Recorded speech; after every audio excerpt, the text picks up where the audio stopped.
કચ્છમાં સિંચાઈ વિભાગના કૌભાંડો સામે સત્તા પક્ષના સભ્ય અને અધિકારી સામે આવેલા જોવા મળી રહ્યા છે। ભાજપના ચૂંટાયેલા સભ્યોનો કચ્છ જિલ્લા પંચાયત સામાન્ય સભામાં સણસણતો આક્ષેપ, રતનાલમાં 1 કરોડ 20 લાખના ડેમમાં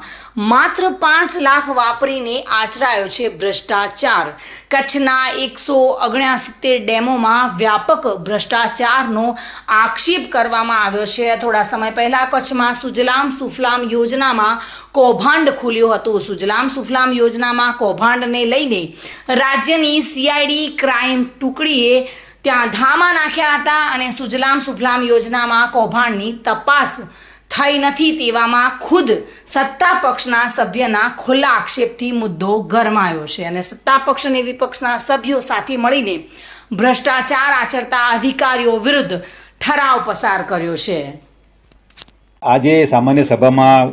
જે રીતે ચર્ચા થઈ અને રજૂઆત થઈ કે ભાઈ સિંચાઈના જે કંઈ કામો છે એમાં કામો ઓછા થયા છે અથવા ચૂકવણું થયું છે, કામો નથી થયા, એ બાબતે ઘણી બધા સદસ્યોશ્રીઓ ચર્ચા પણ કરી અને અમે એવો નિર્ણય કર્યો છે કે ભાઈ જે કોઈ રજૂઆત આવી છે એની આપણે ચોક્કસપણે તપાસ કરાવીશું અને તપાસમાં ટેકનિકલ ટીમને પણ સાથે રાખીશું અને એમાં જો જવાબદારી નક્કી થશે તો ચોક્કસપણે એમાં પગલાં પણ લેવામાં। ચૂકવણામાં તો કેવું છે, તપાસ પછી જ ખ્યાલ આવશે કે ખોટું થયું છે કે એવું, અને જો ખોટું થયું હશે તો પૈસા પણ વસૂલ કરીશું અને જેને ચૂકવણું કર્યું છે એની જવાબદારી પણ। આજે જિલ્લા પંચાયત મધ્યે આયોજનમાં જે મિટિંગ મળેલી હતી તે અનુસંધાને આજનો જે મિટિંગનો દોર હતો એટલે વ્યવસ્થિત ચાલતો હતો ત્યારે સત્તા પક્ષના સભ્યોએ પણ પ્રજાના પ્રશ્નો લઈ અને અહીં અધિકારીઓ સુધી પહોંચાડવાનો પ્રયત્ન કર્યો તે આવકાર્ય છે અને વિપક્ષમાં બેસેલા અમે તો કાયમ ખૂણે ખૂણેથી પ્રજાના પ્રશ્નો લઈને અહીં આવીએ છીએ અને રજૂઆતો કરીએ છીએ। જે કાર્ય થાય છે પણ સત્તા પક્ષને પણ અહેસાસ થયો કે એના કામો થતા નથી અને પ્રજા પીસાય છે, અધિકારીઓ પાસે આંટા મારીને રીબાય છે।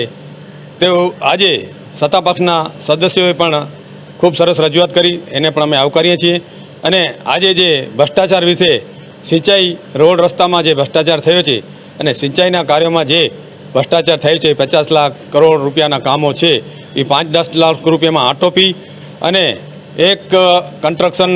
કોન્ટ્રાક્ટરે બીજાએ ત્રીજાને એમ હરોળબંધ ભ્રષ્ટાચાર ખાવા માટેના જે લગાવ તરફ જે